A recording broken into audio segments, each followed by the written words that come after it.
The party was in full swing, the kind of chaotic holiday mess that only seems charming through a haze of mulled wine and fairy lights. Kids darted around with sticky hands, smearing chocolate on walls and themselves. Adults clustered in groups, clutching glasses and balancing awkward small talk with forced laughter. The air was thick with the sugary aroma of overbaked cookies and the evergreen tang of the tree in the corner, straining under the weight of mismatched ornaments. I was nursing my third drink, already considering a tactful exit, when Santa arrived. No one noticed him at first, which was strange in itself. He simply appeared, standing just inside the doorway as though he'd always been there. The suit was perfect. Not the cheap kind with the fake beard you'd pick up at a discount store, but something authentic looking. The deep crimson trimmed with plush white fur, the boots shiny enough to catch the light. His beard, full and silver, glimmered like freshly fallen snow.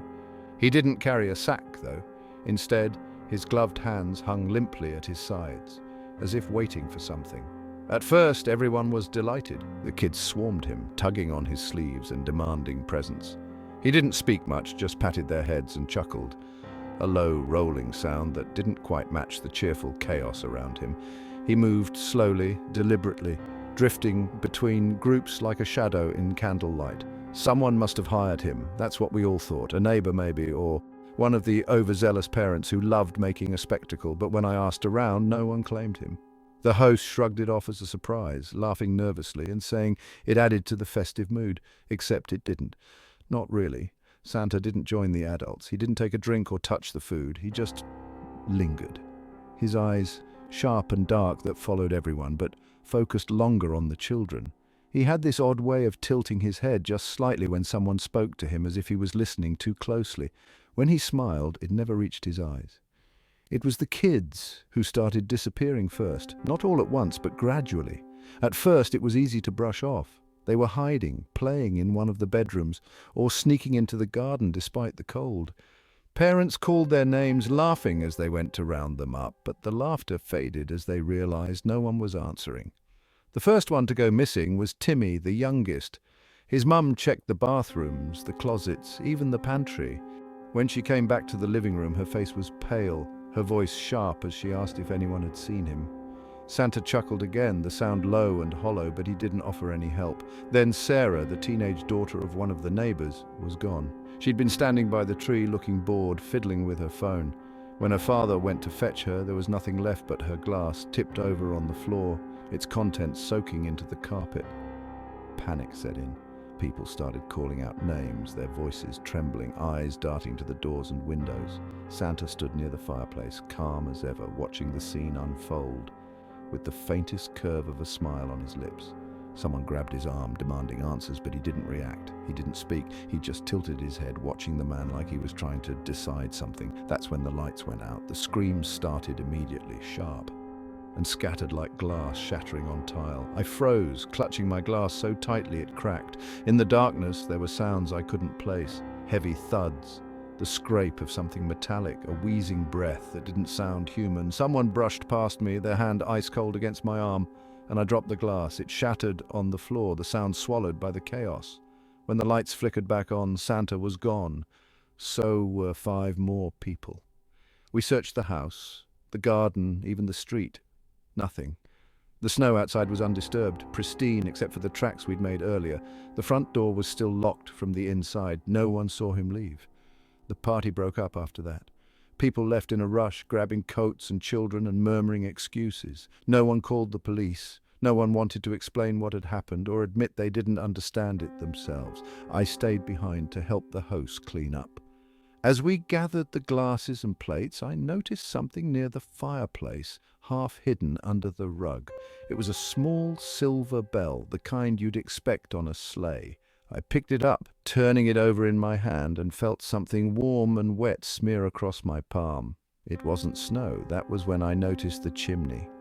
The soot around the edges was smudged, almost like fingerprints, leading upward into the narrow, dark flue.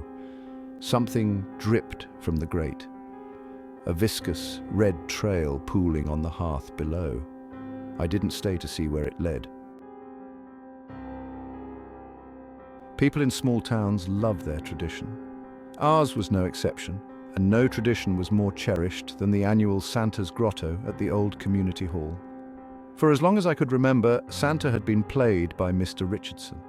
He wasn't even a real local. He'd moved to town about 15 years ago, but he'd made himself part of the furniture. His warm laugh, rosy cheeks, and endless goodwill made him the perfect Santa. He seemed to genuinely care. Showing up at every school fundraiser, every bake sale, every charity raffle, people adored him.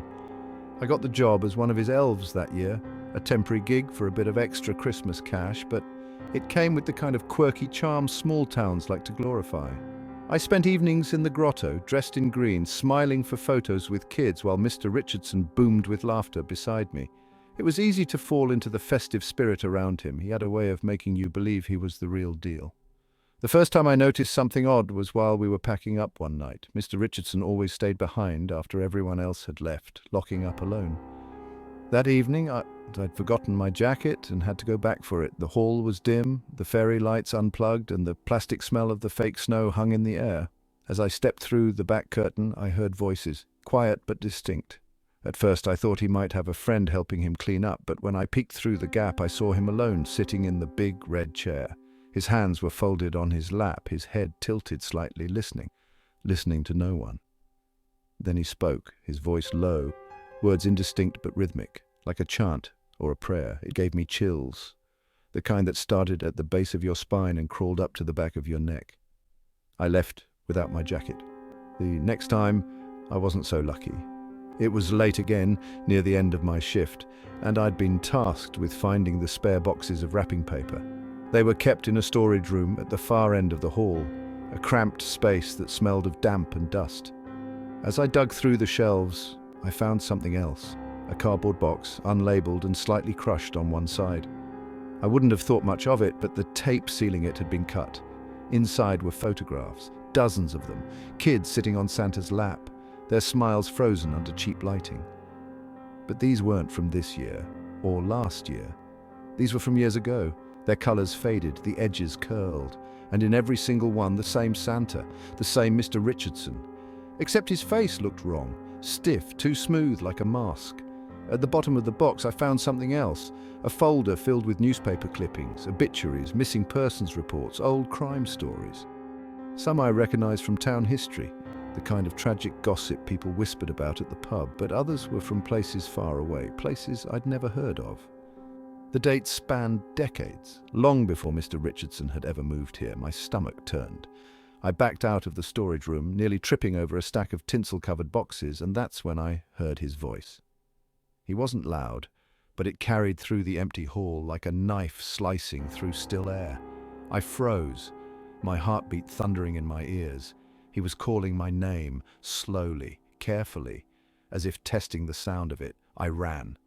I don't remember much about the next few minutes, just the cold blast of air as I stumbled into the car park and the crunch of my boots on frosty gravel. I didn't look back.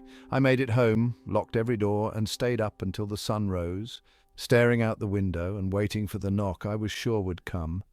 By morning, I was convinced I'd overreacted. The photos could have been part of some old project, the clippings just a hobby. Maybe he was a collector of strange things, an eccentric, harmless. I told myself that until I almost believed it. Then the phone rang. It was Mr. Richardson. He said I'd left something behind at the grotto, my scarf. He'd be kind enough to bring it round after lunch. When the doorbell rang, I didn't answer. I stayed perfectly still, hidden behind the curtain, peeking through the smallest gap. He stood there, holding the scarf in one hand, his other hanging loosely at his side. He was still wearing the Santa suit, though the hat was missing. His head tilted, just like in the grotto. He didn't knock again. He didn't call out, but as he turned and walked away, I saw him stop at the neighbor's house. And the next, and the next. That night, the lights from the community hall shone late into the evening, though the grotto was meant to be closed. And in the silence of my bedroom, I heard footsteps, crunching softly in the snow outside. Christmas morning should have felt warm, magical. A little chaotic maybe, with wrapping paper flying and the smell of pine mingling with cinnamon candles. But when I walked into the living room and saw the presents beneath the tree, something was immediately off. They weren't ours. The paper was different, dull and faded, like it had been left in a damp attic for years. The bows were tied haphazardly, fraying at the edges, and the tags bore no names. I froze, staring at them. I had spent hours wrapping the night before, meticulously folding corners, coordinating ribbons, making sure everything looked perfect. These didn't belong.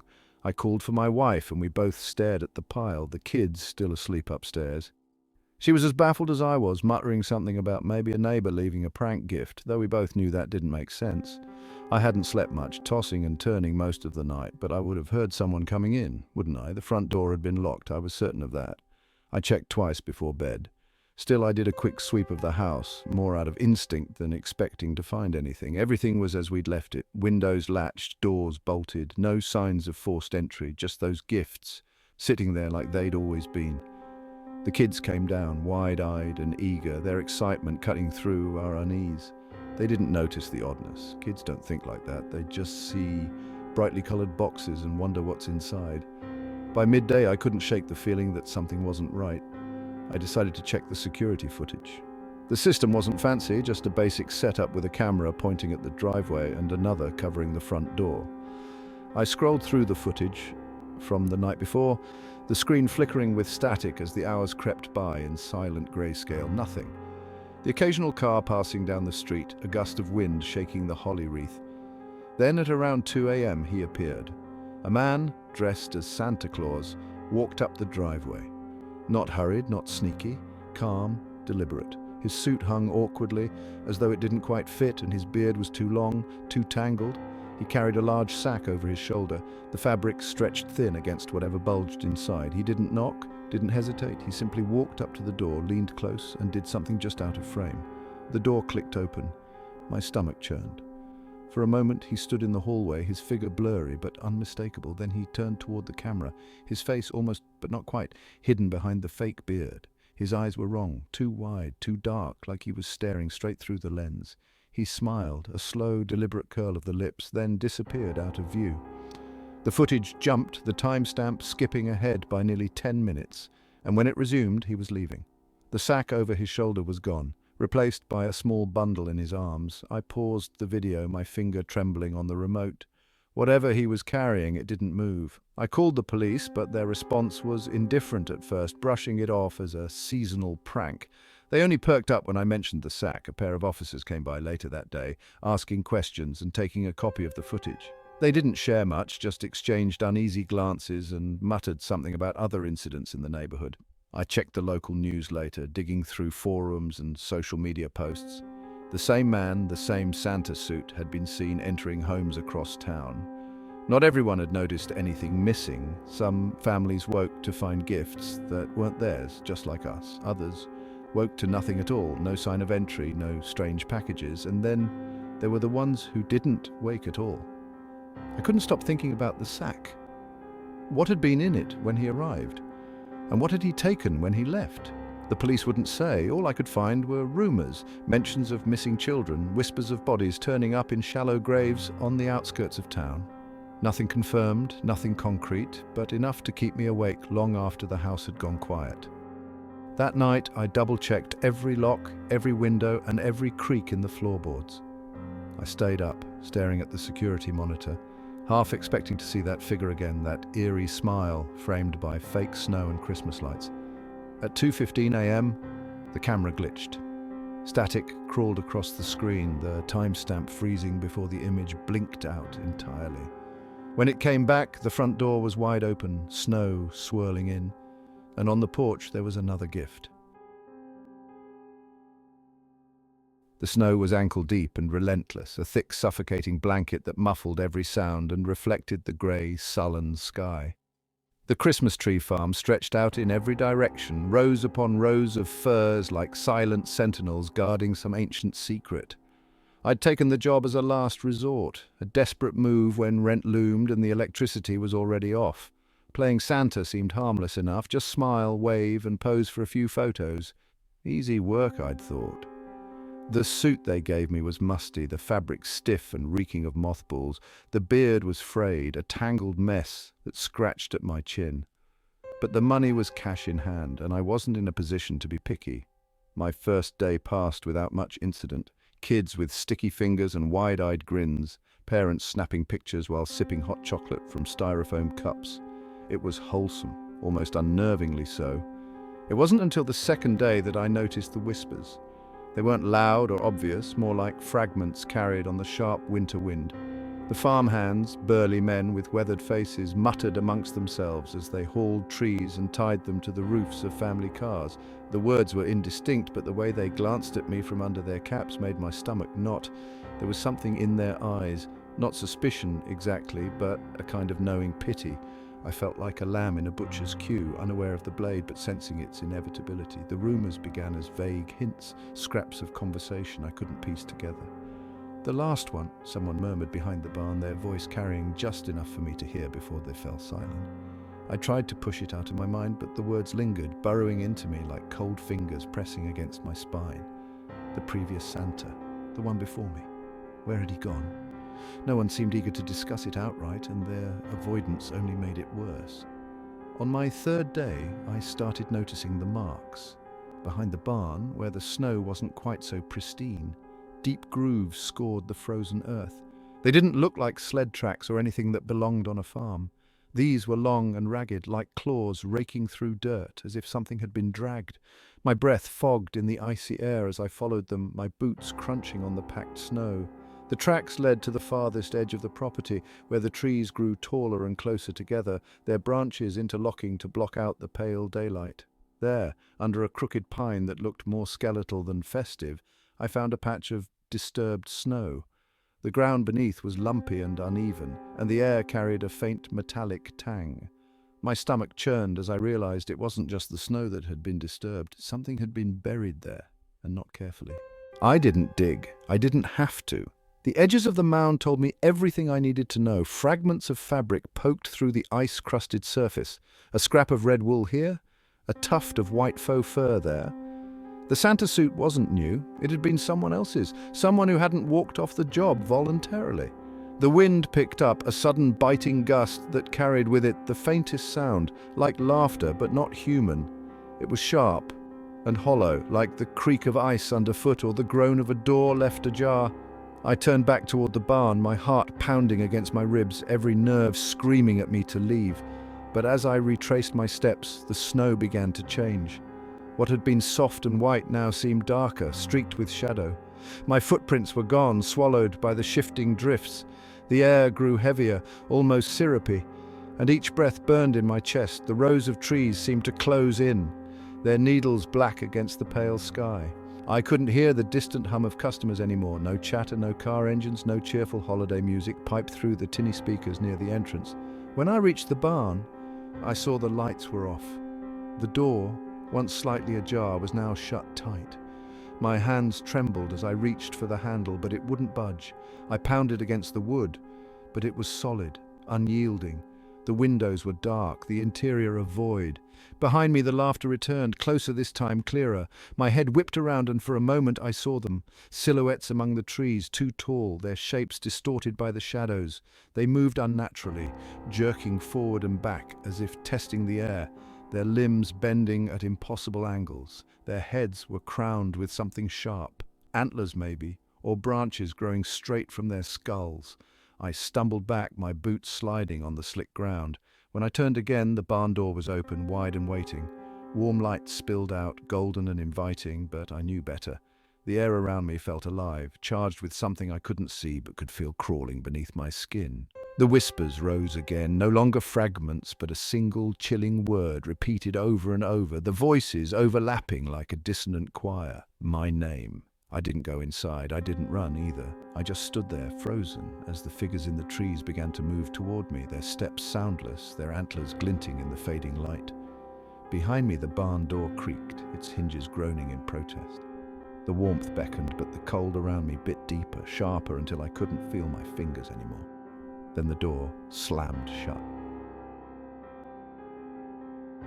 It started as just another shift. The same suffocating velvet suit, the same scratchy synthetic beard, and the same endless line of children babbling out their Christmas lists. The hum of the shopping centre felt like static in my skull, the combination of tinny carols and endless chatter drilling into me. I'd been doing this for years, playing the jolly old man with the sack of toys, but that day something felt off, like the kind of wrongness you only notice out of the corner of your eye. I couldn't put my finger on it at first. Maybe it was the way a few of the parents hovered a little too long after their kids hopped off my lap, their eyes lingering in a way that felt heavy.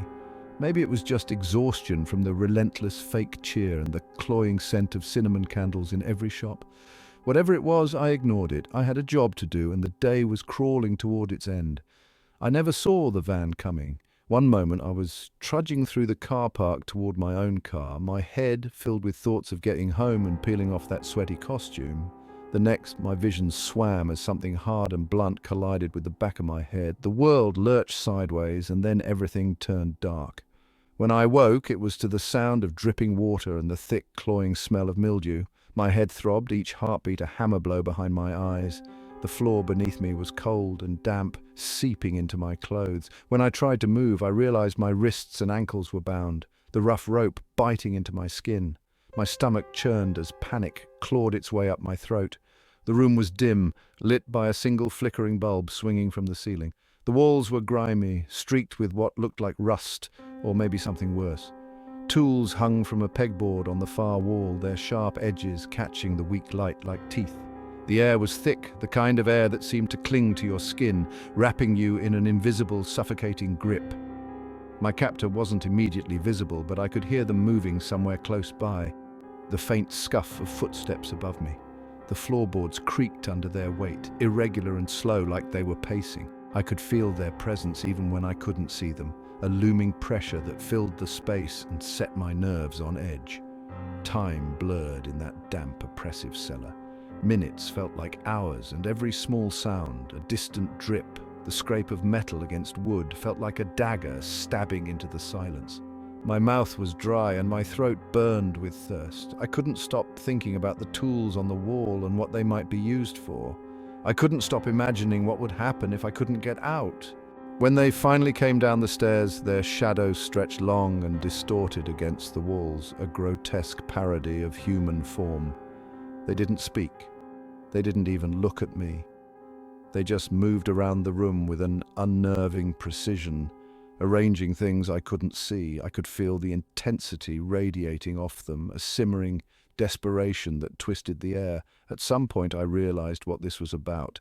The scattered photographs and faded drawings pinned to the walls told a story I didn't want to understand. A child, frail and hollow-eyed, whose life had been snuffed out too soon, a child they wanted back, and somehow in their fractured mind they thought I, Santa, had the power to make that happen. The days that followed, or maybe it was just one endless night, blurred together. Hunger gnawed at my insides and the cold seeped into my bones. They began speaking to the air, muttering things I couldn't make out, their voice trembling with hope and madness. I could hear them crying sometimes, low and guttural, the kind of sound that scraped against your soul. Escape became my only focus. I twisted against the ropes until my wrists bled, my skin raw and shredded. I studied their movements, trying to predict when they'd leave the room, when they'd be distracted enough for me to act. Each moment stretched to breaking, my nerves frayed and ready to snap. When the chance finally came, I seized it. My hands, slick with blood and sweat, slipped free of the bindings. My legs were weak and unsteady as I crept across the room, my breath shallow and trembling. The tools gleamed on the wall, a grotesque assortment of salvation and threat. I grabbed the heaviest one I could lift, a hammer, and moved toward the stairs. The house above was silent, the only sound my own heartbeat pounding in my ears. I climbed the steps, each creak of the wood a gunshot in the stillness. When I reached the top, I saw them standing in the doorway, silhouetted by the pale glow of a snow-covered night. They were holding something, a small glassy object that caught the light and sent it scattering across the walls. They turned towards me slowly, their face unreadable, and then, without a word, they smashed the object to the floor. The sound was deafening, a sharp, splintering crack that seemed to shatter the air itself. In the silence that followed, I realized I wasn't alone. Behind them, in the shadows, something moved, something small and pale, with eyes like twin pits of darkness. It stepped into the light, its movements jerky and unnatural, like a puppet on tangled strings. It looked at me, its hollow gaze pinning me in place, and then it smiled. I can't let myself spiral, not now. My hands are shaking so much it's hard to concentrate, but I have to focus. Of course, the car would happen to break down on Christmas Eve, miles from anywhere. The snowstorm rolled in so fast it felt like a trap, thick white walls of it swallowing the road and everything around us. There was no signal on my phone. No surprise, not out here in the middle of nowhere. "We were heading to your mum's," Nathan kept reminding me, like I could just magic us there if he said it enough times. I didn't tell him how worried I was. I couldn't, we had no choice but to walk. I told him it wasn't far to the next town, a few miles at most. A lie, but what else could I say? We had coats, gloves, a torch, and that flask of tea. It didn't feel enough, though. The wind cut through every layer like knives, and the snow was up to our knees in places. It turned the world into this endless white void with only the faint black line of the road stretching out in front of us. After an hour, we were both freezing and exhausted. The torch started to flicker, and I felt that first needle of panic. I was just about to suggest we stop and rest when I noticed something, tracks in the snow coming from the trees at the edge of the road. Not deer or foxes, boots, large, heavy boots. I glanced back, trying not to let Nathan see the way my stomach knotted. The tracks hadn't been there before, I was sure of it. Whoever had made them wasn't far behind us. We kept moving, faster now. Every time I looked back, the track seemed closer. The wind howled through the trees, and I swear I heard something else in it, a kind of low sound, almost like laughter. Nathan asked if I was all right. I nodded. The torch died completely not long after that. The dark pressed in around us, and we were left stumbling blindly through the snow. I could barely see the road anymore, but stopping wasn't an option. I felt like something was breathing down my neck. We came to an old signpost eventually, rusted and half buried in the snow. It pointed towards a village I'd never heard of. I didn't care. Any place with people and light sounded like salvation. The tracks didn't stop. I could hear them now, faint crunches in the snow, just out of sight, always following. There were more than one pair, I was certain of it. The village was a ghost town when we finally reached it. No Christmas lights, no carols drifting on the air, just silence and shadow. The houses were dark and crumbling, the windows gaping like dead eyes. The snow had drifted high against the doorways and no smoke rose from any chimneys. I didn't want to stop, but I couldn't feel my fingers anymore, and Nathan was shivering so hard he could barely walk. We found shelter in what must have once been a shop, its sign long gone and the roof half caved in. The floor was strewn with debris, broken shelves, shattered glass, but it was better than freezing to death outside. I barred the door as best I could and told Nathan to stay put while I checked the rest of the building. That's when I found it. Scattered in the back room, half buried in snow that had blown in through a broken window, were bones. Not animal bones, human ones. Ribs, a shattered skull, a hand curled like it had been reaching for something. They were gnawed clean.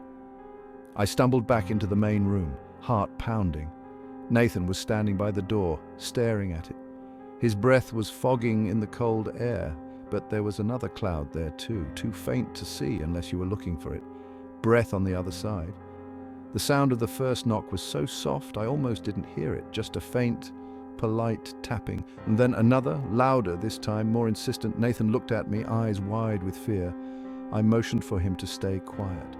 My heart felt like it was going to hammer its way out of my chest. The knocking stopped, but the breath didn't. A sharp scraping noise cut through the air and the door shuddered against its hinges. Someone, or something, was trying to force it open. I grabbed Nathan and pulled him towards the back of the shop. There was a broken door that led to an alleyway. If we could just make it to the woods, maybe we could lose them.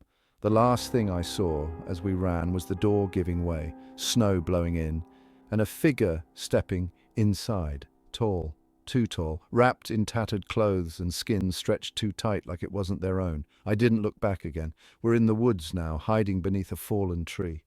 Nathan is asleep, curled against me for warmth.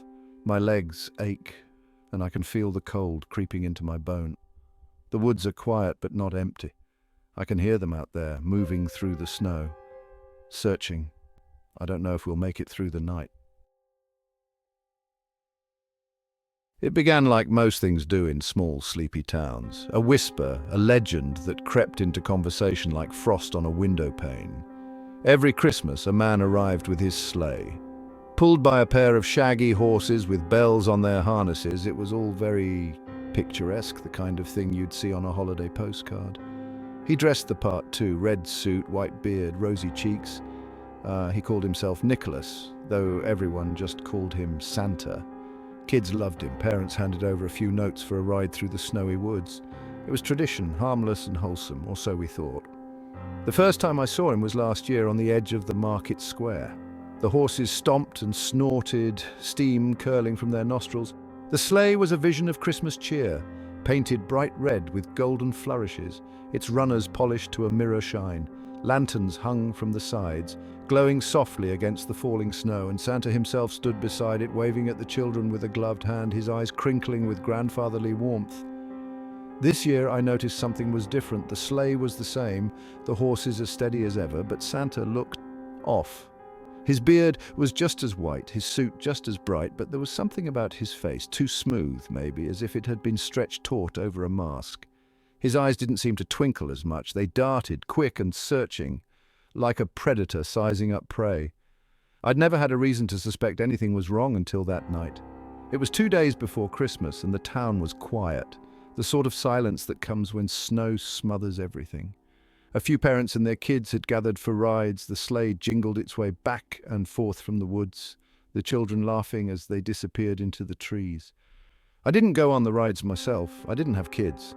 But I liked to watch, sipping mulled wine and enjoying the festive atmosphere. That's when I saw her. The woman standing near the edge of the crowd, her breath puffing in short, panicked bursts. She was scanning the faces of the returning riders, her shoulders rigid, her scarf whipping in the wind. Something about her made me pause. I don't know why I followed her. Maybe it was the way she moved, hurried and determined, weaving between the trees in the direction the sleigh had gone. Maybe it was the way her hands shook as she pulled her coat tighter around herself. The sleigh was parked deep in the woods, just out of sight of the town. The horses stood still, their ears flicking at the sound of our approach. There was no laughter now, no cheering children or jingle of bells, just the creak of branches under the weight of snow and the faint rustle of fabric as the woman knelt by the sleigh. I could see what she was looking at before I got close, a line of faint scratches along the base of the sleigh, just above the runners. At first they looked like random scuffs, but as I got closer I realized they were deliberate, carved with the precision of a knife, symbols, runes maybe, or some kind of writing I couldn't make sense of. The woman moved quickly, her gloved hands brushing snow away from the back of the sleigh. That's when we saw it, a seam, almost invisible, running the length of the sleigh's base. She pressed her fingers against it and a panel popped open with a soft click. Inside was a hidden compartment, no bigger than a coffin. The walls were lined with scratched wood and the faint smell of rot wafted out, sharp and sour. I think we both realized what we were looking at in the same instant. The woman recoiled, her hand flying to her mouth, but I couldn't move. My eyes were locked on the dark stains that seeped into the wood grain, the splinters and claw marks etched deep into the walls of the hidden space.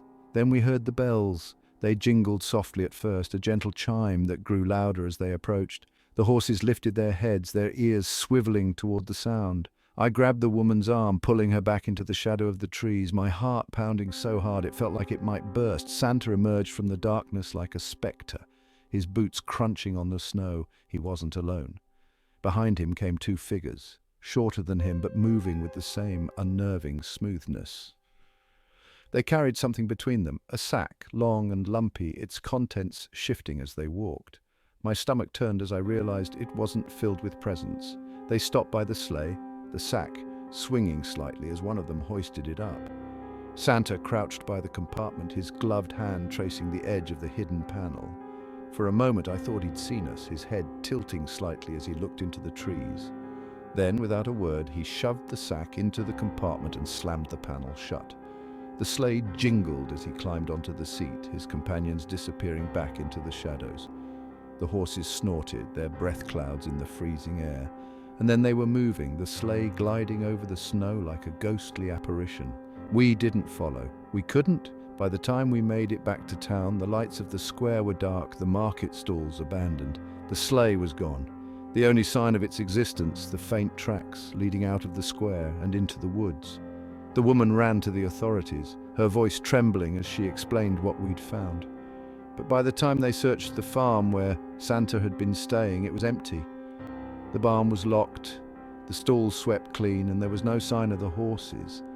The only thing they found was a single red glove lying in the snow, its cuff stained with something dark. The first time I saw him, he was standing in front of the community center in that iconic red suit, waving to the queue of kids. His laugh rolled out like thunder on a clear day, loud and booming, but there was something off about it. It was too perfect, too rehearsed. Everyone adored him, though. They called him St. Nick, not just because he played the part, but because he seemed to embody it, organizing food drives, collecting donations, and even personally delivering presents to families in need. The man was a legend in our town. I wasn't supposed to write about him. My editor had assigned me a puff piece on the charity drive, something heartwarming for the holidays. But when I started digging into his work, I stumbled onto something strange. Every year, like clockwork, someone in the area went missing during the holiday season. A teenager, a single mother, a retired man. No connection between them, at least not at first glance. People chalked it up to runaways or accidents, and it was forgotten by New Year's Eve. Until I found the pattern. The disappearances always happened near the places Santa Nick visited. It wasn't enough to go on, of course. Coincidences happen. But once the idea lodged itself in my brain, I couldn't shake it. I started following him. First to his public appearances, then to his private deliveries. He worked late into the night, carting wrapped gifts and food hampers to families in dark neighborhoods.